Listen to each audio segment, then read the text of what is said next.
Welcome back to my KEEPUP channel. French police stand back and watch as migrant families including small children pack themselves onto small boats heading across the channel to the UK. French police stood back and watched as entire families packed themselves into an overcrowded small boat heading across the channel to the UK this morning. It is thought 6 migrant boats left France in the first attempt to cross the English Channel in days on Saturday. A group of men and women, which included multiple small children, was seen boarding a dinghy at a beach in Gravelines, which lies between Calais and Dunkirk. But despite the brazen attempt, French police officers were seen standing on the beach and watching on, with one even seeming to take pictures on his phone. After the boat was loaded, French authorities were then pictured escorting a small boat from aboard their own. There have not been any arrivals of asylum seekers crossing the channel in small boats for a week, the latest Home Office figures show. But new data did reveal that France is intercepting fewer potential migrants than at any time since the phenomenon began, despite a £480 million deal with the UK's neighbour to help stop crossings. Around 38% of people attempting to make the dangerous crossing have been intercepted so far this year, some 8,347 compared to 13,167 who have arrived in the UK. This is compared to authorities preventing 45% of crossings last year and 46% in 2023.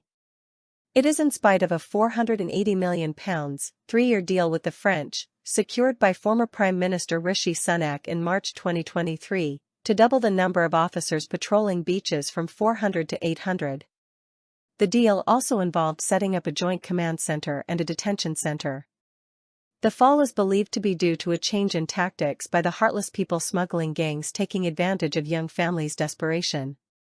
Instead of loads boats right next to the shore, smugglers instead now inflate the boat and get it out to sea before people wade towards it, often reaching up to the chest or neck in water before they are pulled on board.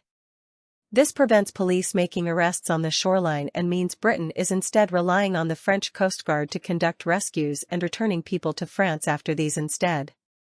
In a possible sign of hope for the government, an ongoing series of legal challenges has the potential to stem the flow of migrants through Europe, while France recently changed its laws to allow police officers to use their own boats and intercept crossings in shallow waters.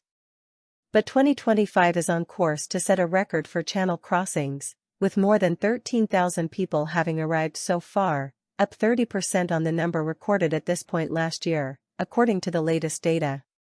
It comes after Sir Keir Starmer has pledged to crack down on small boat crossings, including with measures targeting smuggling gangs. The Home Secretary has previously said gangs have been taking advantage of a higher number of calm weather days to make crossings. Weather in the UK is set to be balmy on Saturday, with little wind and warm temperatures that could get up to 27 degrees in some areas. The new crossings come just weeks after the Prime Minister announced plans for return hubs to send migrants back to the country they came to the UK from more easily. The Prime Minister is eyeing up deals with Balkan countries, and some in Africa, to house failed asylum seekers. Labour is looking to strike deals with the likes of Serbia, Kosovo, North Macedonia, and Bosnia-Herzegovina. Sir Keir had hoped Albania would join the scheme but was left embarrassed earlier this month when he travelled there, only to be publicly rebuffed by PM Edi Rama. Speaking in Albania earlier this month, Sir Keir said, "What now we want to do and are having talks of, is return hubs, which is where someone has been through the system in the UK, they need to be returned and we have to make sure they're returned effectively, and we'll do that, if we can, through return hubs." So that's what the talks are about. I would say in this area no single measure is going to be the measure that is, if you like, a silver bullet. By putting it all together, arrests, seizures, agreements with other countries, returning people who shouldn't be here, and return hubs, if we can through these talks to add to our armory, will allow us to bear down on this vile trade and to make sure that we stop those people crossing the channel. By putting it all together, arrests, seizures, agreements with other countries, returning people who shouldn't be here, and return hubs, if we can through these talks to add to our armory, will allow us to bear down on this vile trade and to make sure that we stop those people crossing the channel.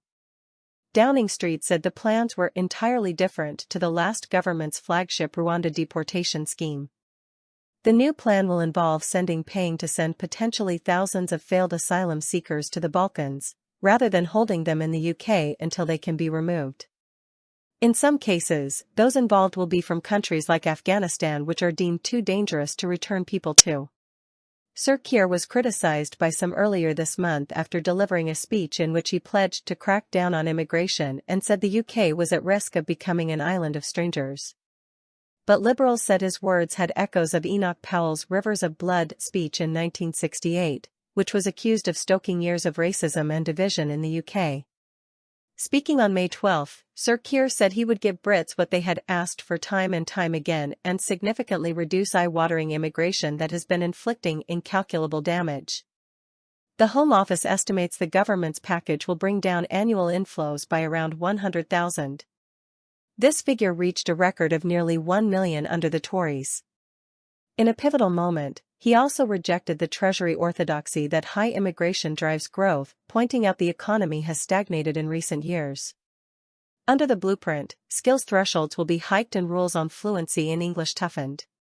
Migrants will also be required to wait 10 years for citizenship rather than the current 5, and face deportation for even lower-level crimes.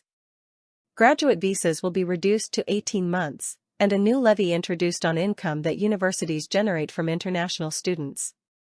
Requirements that sponsoring institutions must meet in order to recruit international students are also being tightened. Official figures showed net long-term inflows into the UK were 431,000 in the year to December, compared with 860,000 across 2023. Numbers had dropped to 739,000 in the year to last June, just before the election, with the peak remaining 906,000 in the 12 months to June 2023. Source: dailymail.co.uk. Please like, share, and subscribe. Thank you for watching.